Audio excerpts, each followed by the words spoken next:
감사합니다. 저의 애칭을 불러주셨네요. 아멘주. 진짜 이 장소는 굉장히 특별한 것 같아요. 몇 그룹이 나가서 예배를 드린다 그래도 꽉 차고, 다 모여도 꽉 차고, 참 특별한 공간인 것 같습니다. 한번 주위를 둘러보십시오. 우리 장소가 또 꽉 찼는데요. 말씀을 듣기 전에 잘 오셨다고 인사하면서 우리 하나님의 말씀을 같이 나누도록 합시다. 네.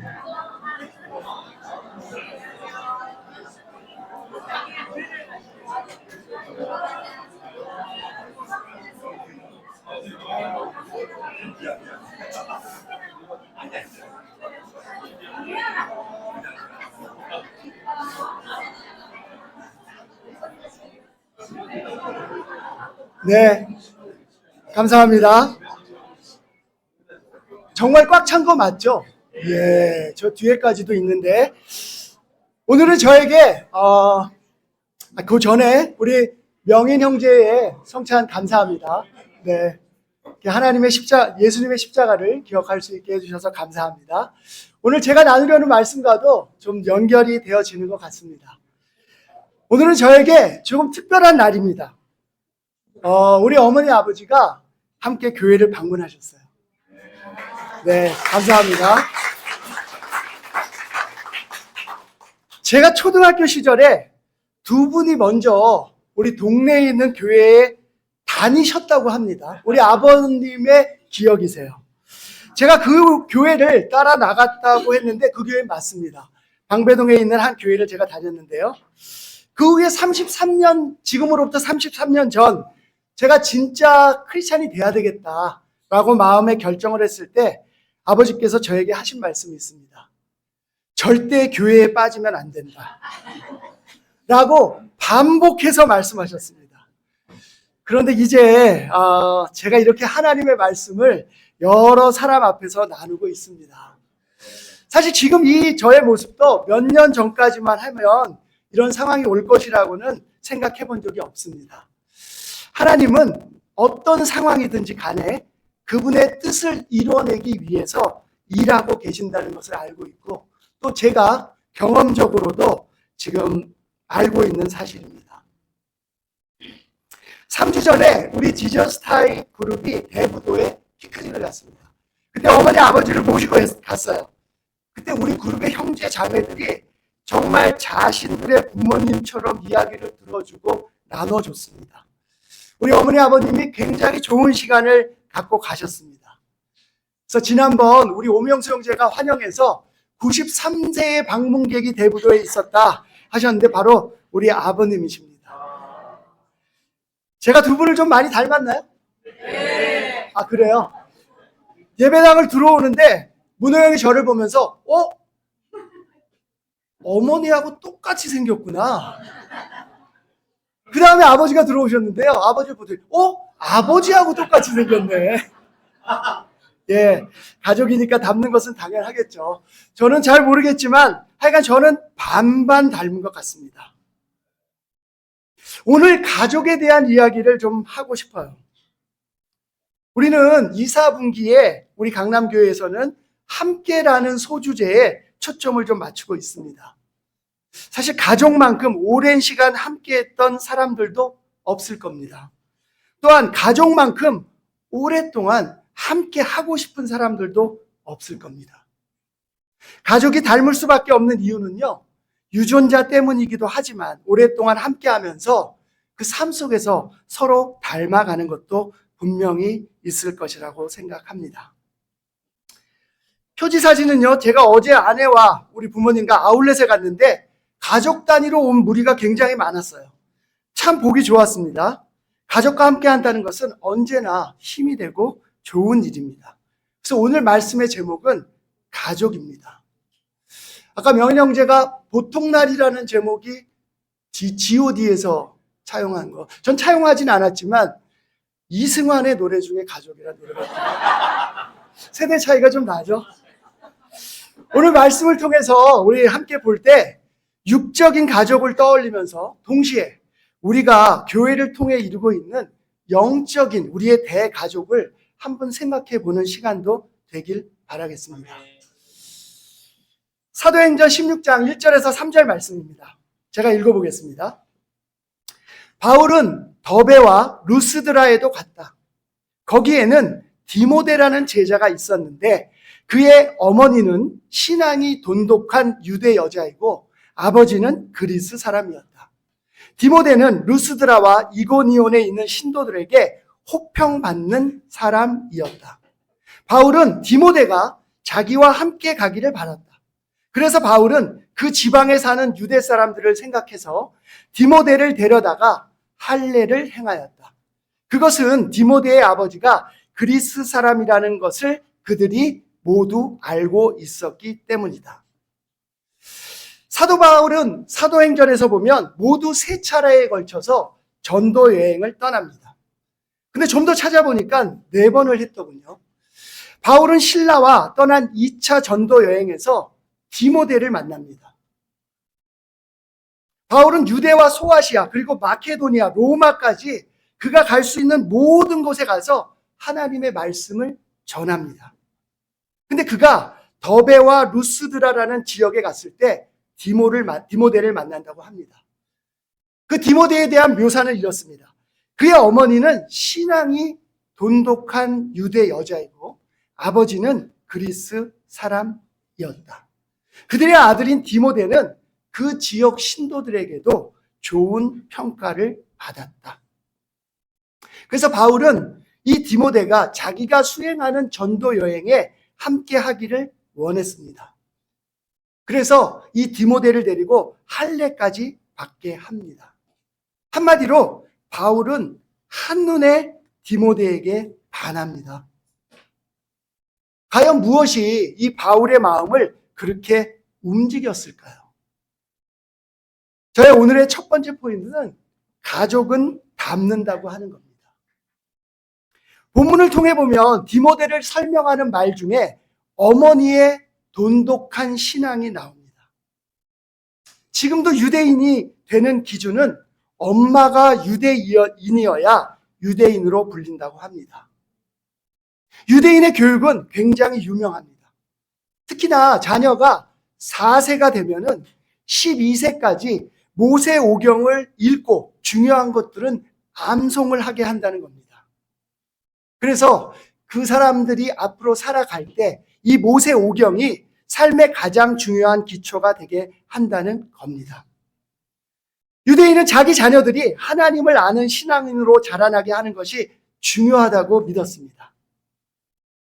근데 더 특별한 것은요, 이 유대인은 말로만 하는 것이 아니라 부모의 삶 속에서 그러한 일을 실천하면서 가르친다는 겁니다. 짐작컨대 디모데의 어머니가 그렇게 했던 것 같습니다. 혹시 여러분의 자녀가 이렇게 됐으면 좋겠다, 저렇게 됐으면 좋겠다 하는 바람이 있으십니까?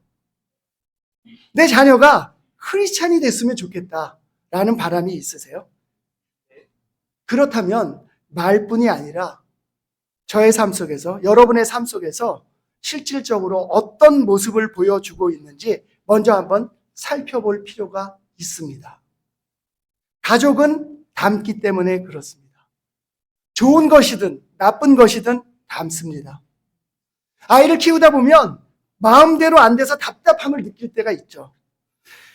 아이들이 내 생각대로 되지 않을 때 나오는 표현이 무엇입니까? 얘는 대체 누굴 닮은 거야? 라는 이야기가 나옵니다.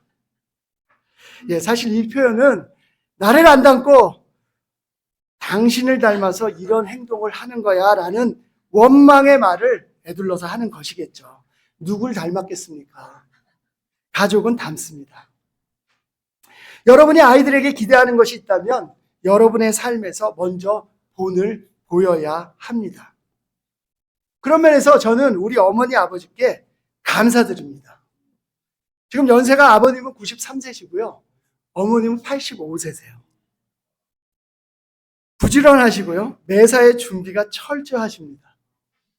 저에게 조심하라고, 준비하라고 늘 말씀하시는데 그걸 말로만 아니라 행동으로 보여주셔서 참으로 감사합니다. 그래서 사실 저는 두 분만큼 부지런하지 못해요. 좀 게으릅니다. 근데 그래도 그나마 이 정도 될 수 있는 게 두 분이 저에게 보여준 모습 때문이 아닌가 생각을 합니다. 디모데의 어머니는 하나님에 대한 신앙이 좋았습니다. 그녀가 보여준 모습은 디모데의 기도 생활, 예배, 전도 등 모든 면에서 본이 되었을 것이 분명합니다. 신앙의 본을 가정에서 보인 것이죠. 디모데는 가정에서 본 신앙의 본을 바탕으로 주변 사람들에게도 호평을 받았다고 합니다. 한국 사람들이 제일 싫어하는 욕이 무엇입니까? 부모를 욕되게 하는 것입니다. 어쩌면 이 욕은요, 한국뿐만 아니라 전 세계의 모든 국가에서 금기시되는 욕일 거예요. 디모데의 좋은 태도는 주변으로부터 부모를 빛나게 했습니다. 바울의 눈에 쏙 들었어요. 디모데가 가진 신앙에 대한 칭찬은 바로 그 어머니 아버지를 빛나게 하는 것이었습니다.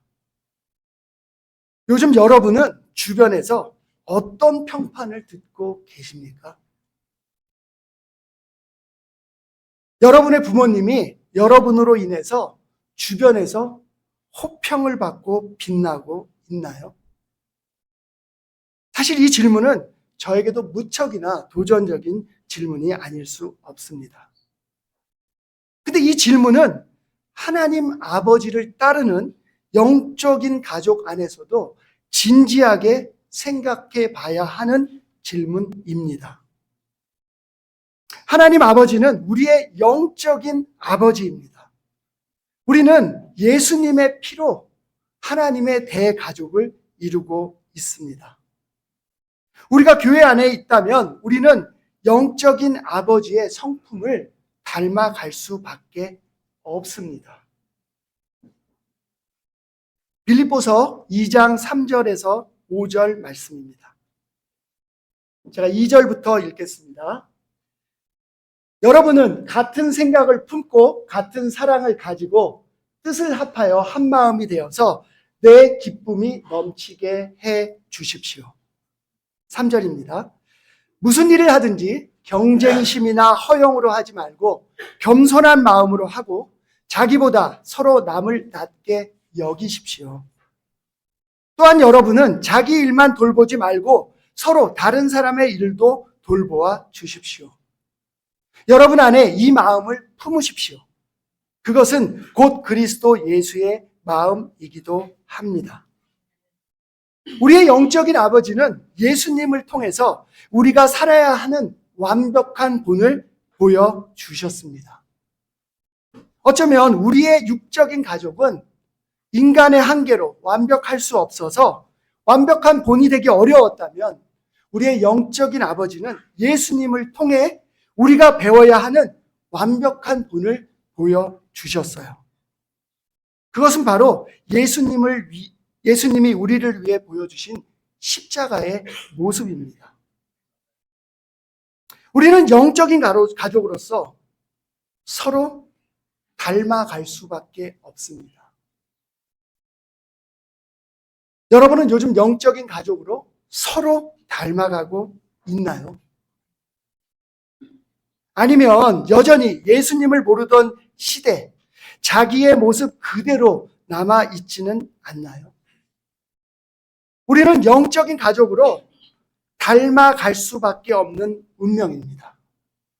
말씀에서 이야기하기를 우리 가운데 같은 생각을 가지고 같은 사랑으로 한 마음을 품으라고 합니다. 가족으로 함께할 때 느낄 수 있는 기쁨은요, 한 마음으로 나갈 때인 것 같습니다. 이것은 육적인 가족이나 영적인 가족 모두에 해당됩니다. 저는 요즘 주말이면 어머니 아버지를 모시고 식사를 하러 이것저것 가는데요. 메뉴 정하기가 만만치 않습니다.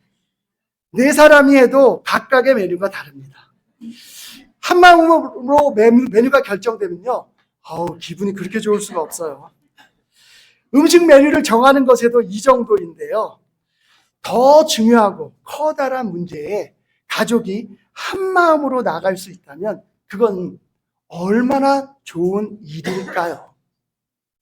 그만큼 한 마음이 된다는 것은 굉장히 중요합니다. 영적인 가족은 서로 닮아갑니다. 그리고 그렇게 닮아가야 합니다. 근데 그 비결을 말씀에서 얘기하고 있습니다.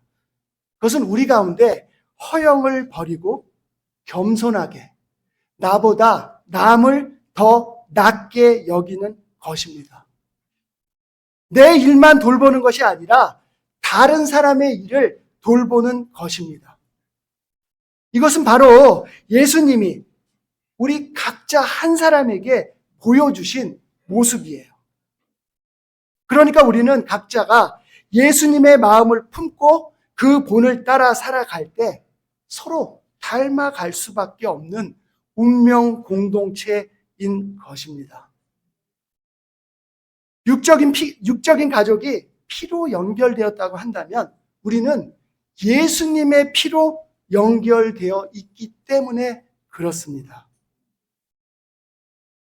그렇다면 예수님의 마음을 품는다는 것은 무엇을 의미할까요? 히브리서 8장 10절 말씀입니다. 다 같이 한번 읽어보실까요? 시작. 또 주님께서 말씀하신다.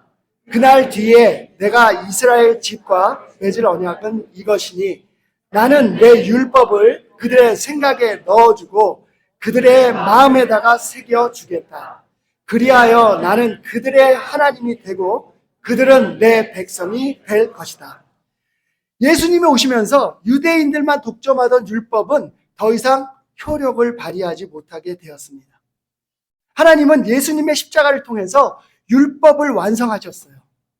근데 그 율법은요, 구약시대의 언약궤에 담아놨던 율법이 아닙니다. 그 율법과 계명을 우리의 마음에 새겨주셨다고 합니다. 예수님의 십자가를 우리 각자의 마음에 새겨주신 겁니다. 그래서 사실 하나님의 언약궤는 지금 우리의 마음속에 심겨져 있는 것이에요. 구약시대에 하나님의 언약궤가 있는 곳은 어떤 곳입니까? 하나님이 계신 곳이에요.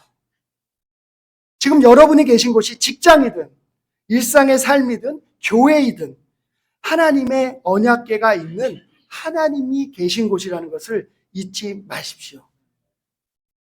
우리의 삶이 어려울 때나 기쁠 때나 절대 잊어서는 안 되는 것이 우리 마음속에 새겨진 그 율법 때문에 우리가 하나님과 함께 한다는 사실입니다. 또한 우리는 우리를 통해서 하나님 아버지가 누구인지 주변 사람들에게 그 아버지가 호평을 받을 수 있도록 우리의 삶에 절제를 해야 합니다. 우리 삶을 통해서 하나님은 더 많은 사람들이 영적인 가족으로 더해지기를 원하십니다. 그래서 우리의 삶의 태도가 너무나 중요해요. 함부로 살 수 없습니다. 이미 세상에는요, 예수님의 십자가를 말로만 전하는 사람들이 너무나 많이 있어요. 하지만 하나님의 언약궤를 진짜 마음에 새긴 우리는 그렇게 할 수 없습니다. 그건 오히려 하나님을 욕되게 하는 일인지도 몰라요. 우리가 매일같이 예수님을 통해 받은 영적인 가정교육이 우리 삶에 실질적으로 나타나게 해야 합니다. 그것을 통해 우리의 영적인 아버지가 누군지 알게 해야 합니다. 세상은 그것을 기다리고 있어요. 우리의 삶이 하나님의 성품을 담기 위해서 얼마나 몸부림치고 있는지를 이 세상에 보여줘야 합니다. 영적인 가족으로서 요즘 여러분의 삶은 어떠신가요? 하나님의 대가족으로서 하나님의 성품을 제대로 보여주고 있나요? 아니면 그토록 싫어하는 하나님 아버지를 욕되게 하는 삶을 살고 있지는 않나요? 욕먹고 있는 일을 하고 있지는 않나요? 나의 삶을 통해서 부모님을 영광되게 하는 것, 나의 삶을 통해서 하나님을 영광되게 하는 것, 우리가 가족의 일원으로 반드시 해야 되는 일이 아닐까요? 이것은 육적인 가족이나 영적인 가족 모두에게 해당되는 것입니다. 가족은 서로 닮습니다. 우리는 크리스찬으로서 생애 마지막 순간까지 예수님의 모습을 닮아가야 합니다. 그리고 서로가 닮아갈 수밖에 없습니다. 사도행전 16장에서는요, 세 가족이 나옵니다. 오늘 그 세 가족을 볼 텐데요, 두 번째 가족 이야기입니다. 사도행전 16장 14절부터 15절 말씀을 제가 읽겠습니다. 그들 가운데 루디아라는 여자가 있었는데 그는 자색 옥감 장수로서 두아디라 출신이요 하나님을 공경하는 사람이었다. 주님께서 그 여자의 마음을 여셨으므로 그는 바울의 말을 귀담아 들었다. 그 여자가 집안 식구와 함께 세례를 받고 나서 나를 주님의 신도로 여기시면 우리 집에 오셔서 묵으십시오 하고 간청하였다. 그리고 우리를 강권해서 자기 집으로 데리고 갔다. 바울의 2차 전도 여행은 성령님이 인도하십니다. 성령님은 그가 가려던 지역을 맡고 대신 그를 빌립보로 보내세요. 그곳에서 여기 나오는 이 루디아라는 여인을 만납니다. 루디아는 하나님을 공경하는 사람이었어요. 그녀의 그런 마음을 아신 하나님은 그녀의 마음을 엽니다. 바울의 말을 귀담아 듣게 하십니다. 그리고 말씀을 듣는 루디아는 자기의 식구들과 함께 세례를 받습니다. 그리고 바울과 시간을 보내고 싶어서 그를 졸라 집으로 데리고 갑니다. 루디아는 바울을 통해서 구원의 비밀을 알게 된 것이죠. 영원한 생명의 비밀을 알게 된 것이죠. 저의 오늘 두 번째 포인트는 가족과는 가장 소중한 것을 나눈다라고 하는 겁니다. 16장에 나오는 세 번째 가족을 보겠습니다. 같은 장 사도행전 16장 25절에서 29절 말씀입니다. 한밤쯤 되어서 바울과 실라가 기도하면서 하나님을 찬양하는 노래를 부르고 있는데 죄수들이 듣고 있었다. 그때 갑자기 큰 지진이 일어나서 감옥의 터전이 흔들렸다. 그리고 곧 문이 모두 열리고 모든 죄수의 수갑이며 착고가 풀렸다. 간수가 잠에서 깨어서 옥문들이 열린 것을 보고는 죄수들이 달아난 줄로 알고 검을 빼어서 자결하려고 하였다. 그때 바울이 큰 소리로 그대는 스스로 몸을 해치지 마시오. 우리가 모두 그대로 있소 하고 외쳤다. 간수는 등불을 달라고 해서 들고 뛰어들어가 무서워 떨면서 바울과 실라 앞에 엎드렸다. 바울은 그곳 빌립보에서 한 가족을 더 만납니다. 그런데 그 만나는 과정이 굉장히 극적이에요. 왜냐하면 바울은 그 가족을 만나기 전에 말씀을 전한다는 이유로 감옥에 갇히게 됩니다. 하지만 바울의 모습을 보십시오. 어떤 상황에서도 그는 하나님이 그와 함께 하신다는 것을 알고 있었습니다. 그는 감옥에서도 기도하고 하나님을 찬양하는 노래를 부릅니다. 그때 사람의 생각으로는 도저히 이해할 수 없는 기적이 일어납니다. 갑자기 지진이 일어나고요. 감옥의 문이 열리고요. 모든 죄수의 수갑이 풀립니다. 잠에서 깨어나서 이 광경을 본 간수는 깜짝 놀랍니다. 죄수들이 탈출하면 이제 난 죽었구나 라고 생각합니다. 그 두려움이 얼마나 컸던지 스스로 목숨을 끊는 것이 더 낫겠다고까지 생각을 합니다. 바울이 그를 만류해요. 하지 마세요. 우리는 그대로 있습니다. 간수는 생전 보지 못한 장면을 목격했습니다. 이건 내 삶의 경험으로는 도저히 이해할 수 없는 상황이라는 것을 직감합니다. 인간이 이해할 수 없는 초자연적인 상황이 벌어졌음을 생각합니다. 네, 하나님은 그런 일을 하시는 분이세요. 그 광경 앞에 그는 바울에게 묻습니다. 30절부터 35절입니다. 그 광경을 본 간수가 바울에게 묻습니다. 그리고 그들을 바깥으로 데리고 나가서 물었다. 두 분 사도님, 내가 어떻게 해야 구원을 얻을 수 있습니까? 그들이 대답하였다. 주 예수를 믿으시오. 그리하면 그대와 그대의 집안이 구원을 얻을 것입니다. 그리고 하나님의 말씀을 간수와 그의 집에 있는 모든 사람에게 들려주었다. 그 밤 그 시각에 간수는 그들을 데려다가 상처를 씻어 주었다. 그리고 그와 온 가족이 그 자리에서 세례를 받았다. 간수는 바울과 실라에게 어떻게 하면 구원을 얻을 수 있습니까? 라는 굉장히 심오하고 상행에 비추어 굉장히 난해하고 참 난감한 질문을 던집니다. 어쩌면 이 상황에 맞지 않는 질문일 수도 있습니다. 또 어쩌면 간수는 늘 이런 근원적인 질문에 대한 것을 가슴에 품고 있었는지도 모르겠습니다. 그리고 그 질문을 제대로 대답해 줄 수 있는 사람을 찾아 헤매고 있었는지도 모르겠습니다. 그렇지만 그가 알고 있는 지식이나 종교나 인물은 이에 대한 이 근원적인 질문에 대한 해답을 한 명도 제대로 내놓을 수 없었을 겁니다. 그런데 그의 눈앞에 초자연적인 일이 일어났어요. 그는 한 번도 경험하지 못한 상황 속에서 무의식적으로 이 근원적인 질문을 던집니다. 네, 이 질문은 단순히 여기 나오는 이 간수만의 질문은 아닐 겁니다.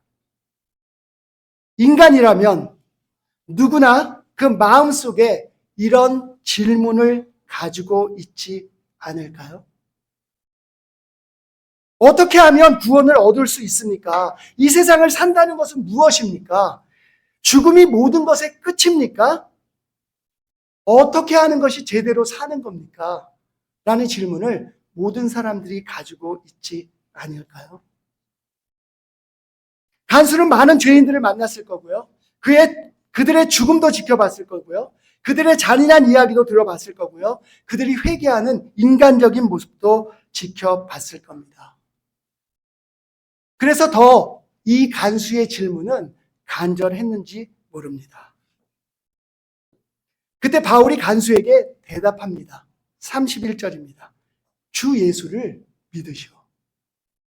그리하면 그대와 그대의 집안이 구원을 얻을 것입니다. 그리고 33절에서 얘기합니다. 그리고 33절입니다. 간수는 그들과 함께 자기 가족이 있는 곳으로 갑니다. 그리고 그 자리에서 온 가족이 세례를 받습니다. 가족과 함께 가장 소중하고 근원적인 것을 나누는 장면입니다. 루디아의 가족에게도 그리고 간수의 가족에게도 구원이 찾아오는 순간입니다. 세상에 구원보다 더 소중한 것은 없습니다. 두 사람 모두 구원의 소식과 비결을 알고 있는 바울의 일행을 집으로 불러 가족과 함께 듣는 것에 주저함이 없습니다. 바울의 이야기를 들은 두 가족은 망설임 없이 세례를 받고 구원의 대열에 동참합니다. 저는 우리 아버지 어머니와 가장 좋은 것을 나누고 싶습니다.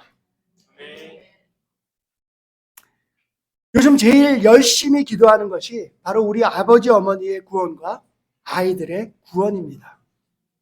하나님의 말씀대로 주 예수를 믿어 우리 집안에 구원이 찾아오기를 간절히 기도하고 있습니다. 우리 제자들의 가족들이 모두 가장 좋은 것을 여러분의 육적인 가족들과 나눌 수 있기를 기도하겠습니다. 여러분은 가장 좋은 것을 가진 사람들입니다. 오늘 오신 우리 아버지 어머니를 포함해서 예수님을 모르는 분들이 계시다면 분명히 말씀드립니다. 여러분이 찾고 있던 근원적인 질문에 대한 답은 바로 예수님 안에 있습니다. 모든 부모님들이 그렇듯이 우리 부모님도 아들, 제가 잘 되기를 간절히 원하십니다. 제가 자신감을 가지고 살아갈 수 있는 것은 다 우리 부모님의 지지와 사랑 때문입니다. 그런 아들이 오늘 감히 우리 부모님에게 이야기를 드리고 싶습니다. 주 예수를 믿으세요. 그것이 두 분이 그렇게도 좋아하시는 둘째 아들과 영원히 함께 할 수 있는 유일한 길입니다. 그리고 바로 우리 모두의 아버지이신 하나님이 가장 바라고 있는 것입니다. 우리 가운데 우리에게 주어진 영원한 생명을, 그 소중함을 잠시 잊고 계신 분들이 있다면 다시 기억하시길 바랍니다. 우리 영적인 가족들은 이미 가장 좋은 것을 가지고 있는 사람들이에요. 모든 사람들이 풀지 못하는 근원적인 질문에 대한 대답을 가지고 있는 사람들입니다. 우리 영적인 하나님 아버지는 그것을 우리에게서 그치기를 원하지 않으십니다. 우리의 삶을 통해서 영원한 생명이 있다는 사실을 이 세상에 드러내기를 원하십니다. 예수님을 닮아가는 영적인 가족들이 이 땅에 가득 차기를 원하십니다. 하나님의 가족으로서 우리 그분이 주신 사명을 기억합시다. 예수님의 삶이 그랬고요. 바울의 삶이 그랬습니다. 그렇다면 우리의 삶도 그래야겠습니다. 말씀을 정리하겠습니다. 우리는 영적인 가족으로서 하나님 아버지의 성품을 대변합니다. 절대 잊지 마십시오. 우리는 예수님의 형제 자매들로서 한 마음을 품고 아버지의 성품을 닮아가야 합니다. 영적인 자녀답게 우리가 가진 영원한 생명을 우리의 가족들과 나눠야 합니다. 그것이 우리의 특권이자 의문입니다. 주 예수를 믿으라. 그렇다면 너와 너의 가족이 구원을 얻을 것이다. 말씀을 마치겠습니다.